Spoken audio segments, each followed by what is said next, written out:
بناؤ تو میرا نام بدل دینا، نہ اس سے کوئی یہ بھی قربانی غلط وغیرہ ہوتا ہے، یہ بھی نہ کہیں، لیکن وہ زیادہ معیوب اور معتوب ہے، بہت ہی غلط قسم کی بات، اس پر توبہ کرنی چاہیے۔ فرض کر لیں نام بدل دینے کا مطلب کیا ہے؟ مطلب دل چاہ رہا ہے کہ نیکی میں پیسے استعمال کرنا، کسی سے قرضہ لے لے مراد یہ ہوتا ہے تو گندا نام رکھ دینا، حالانکہ اللہ تبارک و تعالیٰ نے برے القابات سے پکارنے سے منع کیا، نام بگاڑنے کو منع کیا۔ تو آپ یہ کہہ رہے ہیں کہ اگر میں ایسا کر لوں نہ کر سکوں تو آپ میرا نام بگاڑ سکتے ہیں، یہ بھی آپ کو قدرت اختیار ہے، کیوں خواہ کسی کو گناہ گار کرتے ہیں، تو اس طرح کے دعوے نہ کیے جائیں، یہی بہتر ہے۔ ایک بھائی نے پوچھا تھا کہ اگر کوئی قرآن پاک کی تلاوت کر رہا ہو، درمیان میں چائے آ جائے، وہ رک کے چائے پی لے، تو کیا دوبارہ تلاوت شروع کرنے سے پہلے کلی کرنا لازم ہوگا؟ ڈالر ریچارج کرواتے ہیں لازم اور نہیں آپ کو ہوتا، پتہ ہی نہیں ہے کہ کیا قرآن پاک کیا نہیں، لیکن آپ اس میں انوالو ہیں، یہ سب ناجائز ہوتے ہیں۔ میں سمجھ نہیں پاتا ہوں کہ 50 دفعہ ایسے ایپس، ایسی کمپنیز، ایسی ویب سائٹس لانچ کی جاتی ہیں، وہ پیسہ جمع کرتی ہیں، آپ کے ذریعے کسٹمر بغیر آپ خوب جب پیسہ جمع ہو جاتا ہے، غائب ہو جاتی ہیں، چنے کے برابر اور سب زائد رہ جاتے ہیں، پھر وہ نئے نام سے آ جاتے ہیں، ہم پھر تھوڑے سے پیسے کے لالچ میں ان کی طرف بڑھ جاتے ہیں۔ اس میں جو بھی طریقہ بیان کیا وہ خلاف شرع طریقہ ہے، اس میں شریعت سے کوئی تعلق نہیں ہے۔ اس قسم کی تمام جو بھی چیز ہے اس میں کتنی اٹریکشن آپ کو محسوس ہو رہی ہو، اس سے اپنے دامن کو بچائیں اور ہرگز کسی دوسرے کو شیئر نہ کریں، کسی اور کو اس میں انوالو نہ کریں، ورنہ آپ کے لیے بہت بڑا گناہ جاریہ ہوتا چلا جائے گا۔ امید ہے کہ آپ بات سمجھ تلاوت سے پہلے اس طرح کے لوازمات کا کوئی شرعی حکم یعنی شرعی مطالبہ نہیں ہوتا ہے۔ وہ کسی امام کی ایک بھائی نے کوشچن کیا تھا کہ بعض اوقات ہمیں بیٹھے بیٹھے ہچکی آنے لگتی ہے، تو لوگ کہتے ہیں کوئی نہ کوئی آپ کو یاد کر رہا ہے تبھی ہچکی آ رہی ہے، تو کیا حکم شرع ہوگا؟ لیکن اسی کوئی شرعی حیثیت نہیں ہے، یہ بعض اوقات ہمارے ہاں چیزیں معروف ہو جاتی ہیں اور شروع کرنے والا کون ہے یہ بھی پتہ نہیں چلتا۔ جس سے پوچھیں گے وہ کہے گا فلاں نے کہا، فلاں نے کہا، منتہائے سند نہیں ہوگا۔ سند کا مطلب ایک فرد نے دوسرے سنا، تیسرے نے، چوتھے نے، اور یہ جہاں تک کی پوری افراد اس کو سند کہتے ہیں، اور جہاں انتہا ہو سب سے پہلا شخص اسے منتہائے سند کہتے ہیں۔ ایسی افواہوں کا کبھی بھی کوئی منتہائے سند نہیں ہوتا، تو اس کا کوئی اعتبار نہیں ہے، ہچکیاں وغیرہ یاد کی وجہ سے نہیں ہے، ویسی میڈیکل۔ دیکھیں درود پاک پڑھتے ہوئے مجہول جو لہجہ ہے وہ تو صلی کا ہے، اللہم صلی علی، اور بڑا معروف ہے، لیکن اگر آپ عربک ایکسنٹ کے اندر پڑھنا چاہیں گے تو صلی ہوتا ہے، لہذا ان دونوں سے معنی پہ کوئی فرق نہیں پڑے گا۔ صلی ہمارے یہاں بہت زیادہ معروف ہے، ہمارے ملک میں اللہم صلی علی لوگ کہتے ہیں، اور صلی علی ویسے یہ صحیح تلفظ ہے، اس طرح پڑھیں تو زیادہ اچھا ہے، لیکن دوسرے سے بھی پڑھیں گے تو معنی پہ کوئی فرق نہیں پڑے گا اور انشاءاللہ ثواب بھی حاصل ہوگا۔ باقی رہا وسلم اور وسلم کا مسئلہ، یہ الگ چیز ہوتی ہے۔ دیکھیں اگر آپ شروع میں پڑھتے ہیں صلی اللہ علیہ محمد، مثال کے طور پر صلی اللہ علیہ محمد، کسی بھی طریقے سے اگر پڑھیں گے تو وسلم پڑھیں گے، اور اگر شروع میں صلی پڑھیں گے تو آگے وسلم اگر واقع نہیں تھی تو یہ کوئی ایسا مسئلہ کہ مجبوری کے تحت میں کھڑا ہو گیا تو میں بڑی معذرت چاہتا ہوں۔ صلی کا مطلب یہ امر کا صیغہ ہے، لیکن اللہ کی بارگاہ میں جب کہتے ہیں یہ ویسے حکم کے لیے استعمال ہوتا ہے، لیکن اللہ کی بارگاہ میں درخواست کے لیے، دعا کے لیے پیش کرتے ہیں۔ اللہ تعالیٰ رحمت نازل فرما، وسلم اور سلامتی نازل فرما، دونوں کو چونکہ اس طرح امر کا صیغہ بنانا ہوتا ہے تو یہاں بھی کسرہ یہاں بھی کسرہ، یعنی یہاں زیر یہاں زیر، اور اگر آپ زبر کے ساتھ پڑھیں گے اللہم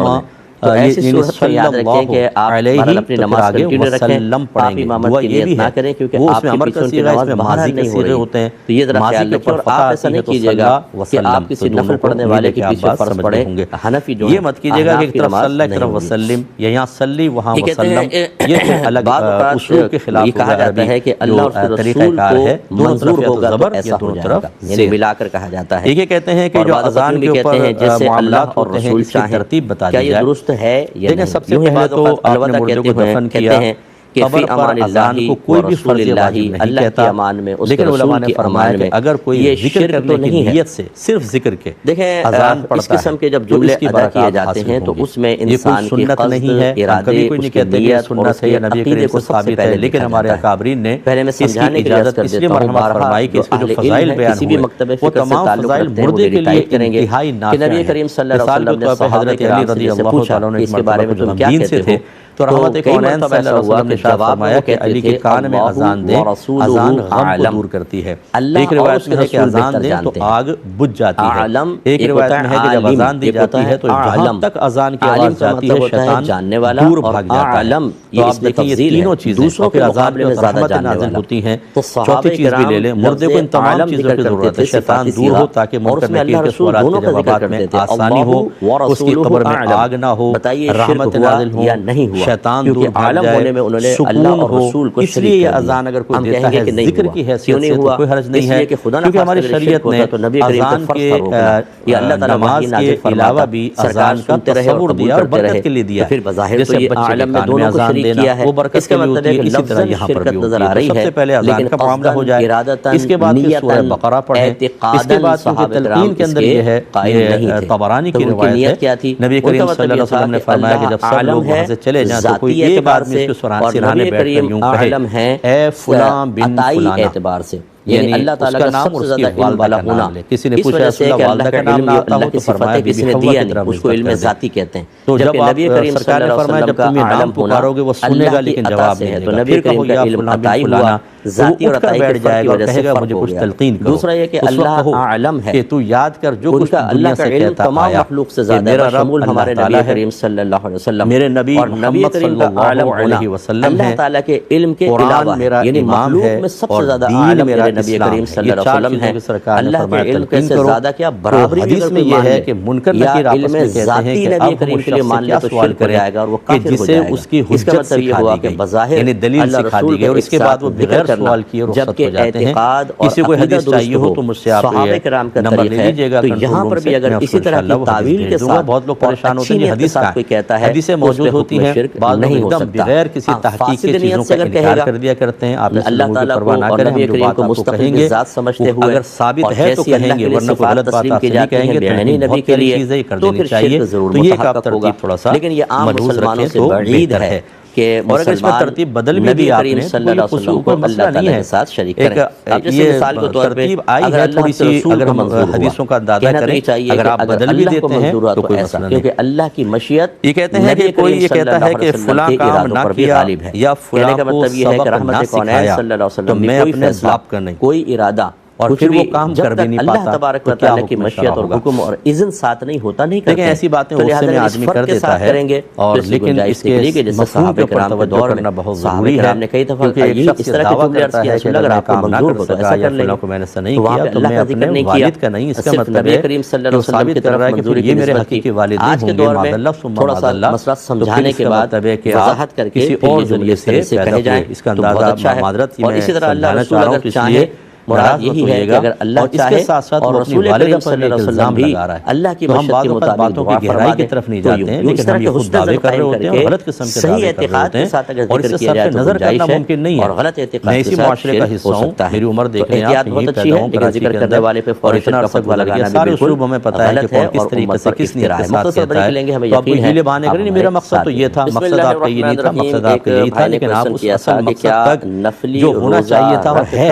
اس تک آپ کی شاید ذہنی رسائی نہیں ہوگی، آپ ہیلے بہانے کرا ہوگا۔ تو یہ انتہائی بنیادی وجہ بتاتے ہیں کہ فٹس کے دورے وغیرہ ہوتے ہیں، یہ کہہ دیتے ہیں کہ اگر ایسا نہ ہو تو میرا نام بدل دینا، ایسا یہ بھی غلط ہوتا ہے، یہ بھی نہ کہیں، لیکن وہ زیادہ معیوب اور معتوب ہے اور بہت غلط قسم کی بات، اس پر توبہ کرنی چاہیے۔ نام بدل دینے کا مطلب کیا ہے؟ کوئی اللہ رکھا سے کوئی اللہ وسایا تو نہیں دے گا، مراد یہ ہوتا ہے کہ گندا نام رکھ دینا، حالانکہ اللہ تبارک و تعالیٰ نے برے القابات سے پکارنے سے منع کیا، نام بگاڑنے کو منع کیا۔ تو آپ یہ کہہ رہے ہیں کہ اگر میں ایسا کر لوں نہ کر سکوں تو آپ میرا نام بگاڑ سکتے ہیں، یہ بھی آپ کو قدرت اختیار ہے، کسی کو گناہ گار کرتے ہیں، اس طرح کے دعوے نہ کیے جائیں، یہی بہتر ہے۔ کیونکہ اس کی غلامی میں تو ایک بھائی نے پوچھا تھا کہ اگر کوئی قرآن پاک کی تلاوت کر رہا ہو، درمیان میں چائے آ جائے، وہ رک کے چائے پی لے، تو کیا دوبارہ تلاوت شروع کرنے سے پہلے کلی کرنا لازم ہوگا؟ نہیں کہنے چاہیے، میں سبق دیکھیں لازم نہیں ہوتا، اور خصوصاً جب آپ قرآن پاک پڑھ رہے ہیں تو ایسی کوئی ریکوائرمنٹ نہیں ہے کہ سوشل میڈیا پہ میں دیکھتا ہوں ہونی چاہیے، کوئی ذائقہ یا دینی معاملات میں اس سے کوئی جرأت مندانہ نماز کا مسئلہ ضرور ہے کہ اگر آپ نے کوئی چیز کھائی ہے تو ایسے ہی کلی کیے بغیر اگر آپ نماز شروع کر دیتے ہیں اور دانتوں میں پھنسی ہوئی چیز چنے کے برابر اس سے زائد ہے اور حلق میں اتر جاتی ہے تو اس سے نماز کے فساد کا تعلق ہوتا ہے، یا آپ نے کوئی چیز سے میٹھی کھا لی ہے اور وہ کوئی بھی نبی سے ٹافی چبائی اور وہ دانتوں میں جلی ہوئی ہے اور آپ نے زبان سے کیا اور وہ مٹھاس تھوک میں آئی، باقاعدہ اس کے اجزاء آئے اور وہ آپ نکل گئے، تو پھر نماز کے فساد کا حکم ہے۔ اس لیے اس میں تھوڑا سا کہا جاتا ہے کہ نماز سے پہلے اچھی طرح کلی کر لیں، پھر نماز پڑھیں، لیکن تلاوت سے پہلے اس طرح کے لوازمات کا کوئی شرعی حکم یعنی شرعی مطالبہ نہیں ہوتا ہے۔ تو اس ایک میں نے کوشچن کیا تھا کہ بعض اوقات ہمیں بیٹھے بیٹھے ہچکی آنے لگتی ہے، تو لوگ کہتے ہیں کوئی نہ کوئی آپ کو یاد کر رہا ہے تبھی ہچکی آ رہی ہے، تو کیا حکم شرع ہوگا؟ دیکھیں اسی کوئی شرعی حیثیت نہیں ہے، یہ بعض اوقات ہمارے ہاں چیزیں معروف ہو جاتی ہیں، اور شروع کرنے والا کون ہے یہ بھی پتہ نہیں چلتا، جس سے پوچھیں گے وہ کہے گا فلاں نے کہا، فلاں نے کہا، منتہائے سند دوسرا جو معاملہ کہا سند کا مطلب ایک فرد نے دوسرے سنا، تیسرے نے، چوتھے نے، یہ جہاں تک یہ پوری افراد اس کو سند کہتے ہیں، اور جہاں انتہا ہو سب سے پہلا شخص اسے منتہائے سند کہتے ہیں۔ حالانکہ حضرت موسیٰ حضرت خضر سے بڑے درجے والے نبی ہیں، اس کا کوئی اعتبار نہیں ہے، اور حضرت خضر کی ان کے سامنے کوئی حیثیت نہیں ہے موسیٰ علیہ السلام کے مقابلے۔ تو یہ باتیں درست ہیں یا نہیں؟ مجہول جو لہجہ ہے وہ تو صلی کا ہے، اللہم صلی علی، بڑا معروف ہے، لیکن اگر آپ عربک ایکسنٹ کے اندر پڑھنا چاہیں گے تو صلی ہوتا ہے، سکھایا نہیں تھا، لہٰذا ان دونوں سے معنی پہ کوئی فرق نہیں پڑے گا۔ صلی بھی ہمارے ہاں بہت زیادہ معروف ہے، ہمارے ملک میں اللہم صلی علی لوگ کہتے ہیں، اور صلی علی ویسے یہ صحیح تلفظ ہے، اس طرح آپ پڑھیں تو زیادہ اچھا ہے، لیکن دوسرے سے بھی پڑھیں گے تو معنی پہ کوئی فرق نہیں پڑے گا، اور انشاءاللہ ثواب بھی حاصل ہوگا۔ باقی رہا وسلم اور وسلم کا مسئلہ، یہ الگ چیز ہوتی ہے۔ دیکھیں اگر آپ شروع میں پڑھتے ہیں صلی اللہ علی محمد، مثال کے طور پر صلی اللہ علی محمد، تو آپ ان کے پاس جائیں، وہ آپ کو دکھائیں گے کہ کیسے اللہ تبارک و تعالیٰ کے معاملات حکمت کے تحت ہوتے ہیں، تو اس سے ان کا استاد ہونا لازم نہیں ہے۔ اگر استاد ہوتے تو پھر تو وہ سکھاتے کہ کس طریقے سے حکمت کو جانے ہے، لیکن اللہ کی بارگاہ میں جب کہتے ہیں، یعنی ویسے حکم کے لیے استعمال ہوتا ہے، لیکن اللہ کی بارگاہ میں درخواست کے لیے، دعا کے لیے پیش کرتے ہیں، اللہ تعالیٰ رحمت نازل فرما، وسلم اور سلامتی نازل فرما۔ دونوں کو چونکہ اس طرح امر کا صیغہ بنانا ہوتا ہے تو یہاں بھی کسرہ، یہاں بھی کسرہ، یعنی یہاں زیر یہاں زیر، بڑے درجے کے اور اگر آپ زبر کے ساتھ پڑھیں گے اللہم صلی اللہ کروایا علیہ تو پھر آگے وسلم پڑھیں گے، دعا یہ بھی ہے، نبی کے لیے وہ اس میں امر کا صیغہ، اس میں ماضی کا صیغہ ہوتے ہیں، ماضی کے اوپر فتح آتی ہے تو صلی جیسے حدیث ہے کہ نبی کریم صلی اللہ علیہ وسلم جگہ سے گزرے، یہ مت کیجئے گا کہ ایک طرف صلی اللہ علیہ وسلم کو یہاں صلی وہاں وسلم، یہ پھر الگ اسلوب کے خلاف ہوگا عربی جو طریقہ کار ہے، دونوں طرف یا تو زبر، نبی کریم نے ارشاد فرمایا کہ انا سید یہ کہتے ہیں کہ جو اذان کے اوپر معاملات ہوتے ہیں اس کی ترتیب بتا دی جائے۔ دیکھیں سب سے پہلے تو آپ نے مردے کو دفن کیا، قبر پر اذان کو کوئی بھی فرض واجب نہیں کہتا، لیکن علماء نے فرمایا کہ اگر کوئی ذکر کرنے کی نیت سے صرف ذکر کے اذان پڑھتا ہے تو اس کی برکات حاصل ہوگی۔ یہ کوئی سنت نہیں ہے، ہم کبھی کوئی نہیں کہتے کہ یہ سنت ہے یا نبی کریم سے ثابت ہے، لیکن ہمارے اکابرین نے اس کی اجازت اس لیے مرحمت فرمائی کہ اس کے جو فضائل بیان ہوئے وہ تمام فضائل مردے کے لیے انتہائی نافع ہیں۔ مثال کے طور پہ حضرت علی رضی اللہ تعالیٰ عنہ ایک مرتبہ کچھ غمگین سے تھے تو رحمت کونین صلی اللہ علیہ وسلم نے ارشاد فرمایا کہ علی کے کان میں اذان دیں، اذان غم کو دور کرتی ہے۔ ایک روایت میں ہے کہ اذان دیں تو آگ بجھ جاتی ہے، ایک روایت میں ہے کہ جب اذان دی جاتی ہے تو جہاں تک اذان کی آواز جاتی ہے شیطان دور بھاگ جاتا ہے۔ تو آپ دیکھیں یہ تینوں چیزیں، اور پھر اذان کے اوپر رحمت نازل ہوتی ہے۔ چوتھی چیز بھی لے لیں، مردے کو ان تمام چیزوں کی ضرورت ہے، شیطان دور ہو تاکہ منکر نکیر کے سوالات سے جوابات میں آسانی ہو، اس کی قبر میں آگ نہ ہو، رحمت نازل ہو، شیطان دور بھاگ جائے، سکون ہو۔ اس لیے یہ اذان اگر کوئی دیتا ہے ذکر کی حیثیت سے تو کوئی حرج نہیں ہے، کیونکہ ہماری شریعت نے اذان کے نماز کے علاوہ بھی اذان کا تصور دیا اور برکت کے لیے دیا ہے، جیسے بچے کے کان میں اذان دینا وہ برکت کے لیے ہوتی ہے، اسی طرح یہاں پر بھی ہوتی ہے۔ تو سب سے پہلے اذان کا معاملہ ہو جائے، اس کے بعد پھر سورہ بقرہ پڑھیں، اس کے بعد کیونکہ تلقین کے اندر یہ ہے، یہ طبرانی کی روایت ہے، نبی کریم صلی اللہ علیہ وسلم نے فرمایا کہ جب سب لوگ وہاں سے چلے جائیں تو کوئی ایک آدمی اس کے سرانے بیٹھ کر یوں کہے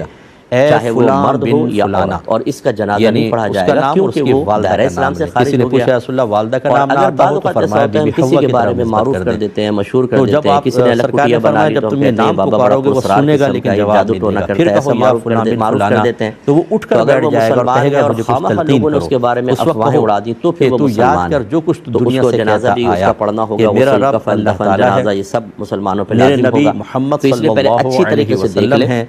صرف کسی کا کسی چیز میں معروف ہو جانا یہ کسی شے کے حقیقت موجود ہونے کی دلیل نہیں ہوتی ہے۔ حدیث میں یہ ہے کہ منکر نکیر آپس میں کہتے ہیں کہ اب ہم اس شخص سے کیا سوال کریں کہ جسے اس کی حجت سکھا دی گئی، یعنی دلیل سکھا دی گئی، اور اس کے بعد وہ بغیر سوال کیے رخصت ہو جاتے ہیں۔ کسی کو حدیث چاہیے ہو تو مجھ سے آپ نمبر لے لیجئے گا کنٹرول روم سے، میں اس کو انشاءاللہ وہ حدیث بھیج دوں گا۔ بہت لوگ پریشان ہوتے ہیں جی حدیث کہاں ہے؟ حدیثیں موجود ہوتی ہیں، بعض لوگ ایک دم بغیر کسی تحقیق کے چیزوں کا انکار کر دیا کرتے ہیں۔ ایسا ہوتا ہے کہ میں ایلوپیتھک کے مطابق دوا سجسٹ کر دیتی ہوں، ثابت ہے تو کہیں گے، ورنہ کوئی غلط بات آپ سے نہیں کہیں گے۔ تلقین بہت پیاری چیز ہے، کر لینی چاہیے۔ تو یہ ایلوپیتھک کی دواؤں کی ملحوظ نہیں ہے تو بہتر ہے، علماء نے واضح طور پہ فرمایا بدل بھی دیا آپ نے، کسی علاج پر قدرت نہیں رکھتا اس طریقہ علاج کو اختیار کرنا ترتیب آئی ہے تھوڑی سی، اگر ہم حدیثوں کا اندازہ کریں، اگر آپ بدل بھی دیتے ہیں تو سائیڈ ایفیکٹ ہو جاتے ہیں۔ یہ کہتے ہیں کہ کوئی یہ کہتا ہے کہ فلاں کام نہ کیا یا فلاں کو سبق نہ سکھایا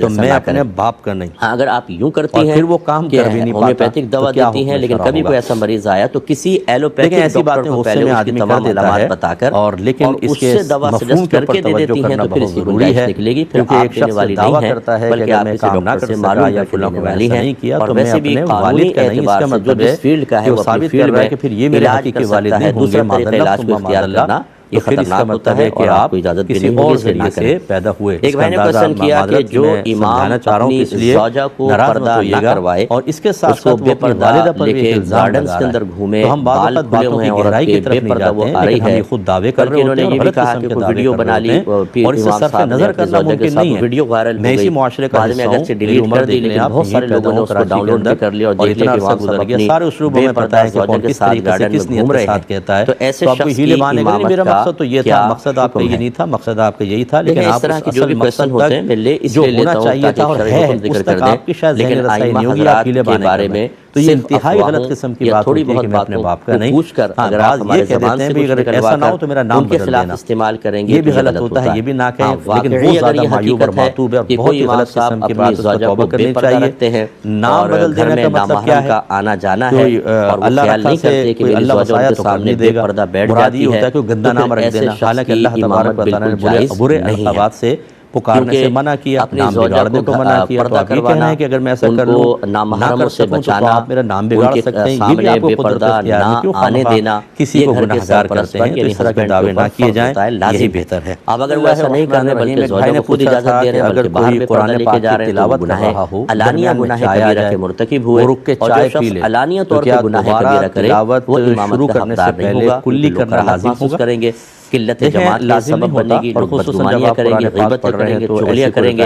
اور پھر دوسروں کو جرأت بھی ملے گی جب امام صاحب اپنی زوجہ کو لے کے نکل رہے ہیں تو ہم بھی نکل سکتے ہیں، اور اس طرح بے پردگی عام ہوگی جس کو قرآن و حدیث میں لازم قرار دیا گیا ہے۔ اس لیے ایسے آئمہ کو خیال کرنا چاہیے، اگر آپ شراب کو ذکر کر دیا۔ اور دانتوں میں ایک بھائی نے پوچھا کہ ہمارا 10 ماہ کا بچہ ہے، چھوٹا منا ہے، تو کیا زوجین اتنے چھوٹے بچوں کے سامنے آپس میں کوئی میاں بیوی کا کوئی معاملہ ہو تو وہ کر سکتے ہیں یا نہیں کر سکتے؟ ہوئی ہے اور آپ نے زبان سے کیا اور وہ مٹھاس تھوک میں آئی، باقاعدہ اس کے اجزاء آئے اور وہ آپ نکل گئے، تو پھر نماز کے فساد کا حکم ہے۔ اس میں تھوڑا سا کہا جاتا ہے کہ نماز سے پہلے اچھی طرح کلی کر لیں، پھر نماز پڑھیں، لیکن تلاوت سے پہلے اس طرح کے لوازمات کا کوئی شرعی حکم یعنی شرعی مطالبہ نہیں مناسب نہیں ہوتا۔ تو ایک بھائی نے کوئسچن کیا تھا کہ بعض اوقات ہمیں بیٹھے بیٹھے ہچکی آنے لگتی ہے تو لوگ کہتے ہیں کوئی نہ کوئی آپ کو یاد رہے گی، بچہ بڑا بھی ہو جائے گا، اور پھر اس طرح کے معاملات وہ ذہن میں نقش بیٹھ جاتے ہیں اور مناسب یہ بعض اوقات ہمارے ہاں چیزیں معروف ہو جاتی ہیں۔ میرا ایک دوست ہے، وہ شروع کرنے والا کون ہے یہ بھی پتہ نہیں چلتا، ایک جس سے پوچھیں گے کہے گا فلاں نے کہا فلاں نے کہا، منتہائے سند نہیں ہمارا پروگرام مختلف جگہ جاتا ہے، مطلب ایک فرد دوسرے سنا، تیسرے نے، چوتھے نے، یہ جہاں تک یہ پوری افراد اس کو سند کہتے ہیں، غیر مسلم عورت کے نام سے پکارنا کیسا ہے؟ کہتے ہیں جب میں نے منع کیا تو نہیں مانا، کیا ایسی افواہوں کا کبھی بھی کوئی منتہائے سند نہیں کرنا چاہیے، اگرچہ یہ اس کا کوئی اعتبار تو نہیں ہوگا، لیکن یاد کی وجہ سے نہیں ہے، ویسی میڈیکل دیکھیں درود پاک پڑھتے ہوئے مجہول جو لہجہ ہے وہ تو صلی کا ہے، دوسرا درجہ یہ ہے کہ بڑا معروف نہیں تو غیر مسلم، لیکن اگر آپ عربک ایکسنٹ کے اندر پڑھنا چاہیں گے تو تیسرا جو ہے وہ بہت برا درجہ ہوتا ہے کہ ایسی علامات اختیار کر لینا ایک مسلمان بھی ہمارے یہاں بہت زیادہ معروف ہے، ہمارے ملک میں انتقال ذہن کفر کی طرف چلا جائے کہتے ہیں، اور صلی والوں والے نام ہونے چاہیے، یا ایسے نام کے دونوں استعمال کر رہے ہیں اور مسلمانوں میں معروف ہے، یہ تیسری صورت اختیار کرنا ٹھیک نہیں ہوتا انہیں اللہ کی باقی رہا وسلم اور وسلم اب ہمارے پروگرام کے وقت یہ الگ چیز ہوتی ہے. دیکھیں اگر آپ شروع میں پڑھتے ہیں آپ سے ملاقات سے شرف حاصل ہوگا, اس وقت کے لیے اپنے میزبان ہماری ٹی وی کی ٹیم کو اجازت مرحمت فرمائیں. آپ ہمارے لیے دعا کیجئے, میں آپ کے لیے دعا گو کہ اللہ تعالی ہم سب کو علمی جہاد میں شرکت کرنے کی توفیق عطا فرمائے. کوشش کریں زیادہ سے زیادہ لوگوں تک علم پہنچائیں, ہمارے پروگرام دیکھنے کی ترغیب دیں. میرا پروگرام درس بخاری ہوتا ہے, اللہ کی بارگاہ میں جب کہتے ہیں, اللہ تعالی ہم سب کو اس پر عمل کرنے کی توفیق عطا فرمائے. آمین. وآخر دعوانا ان الحمد للہ.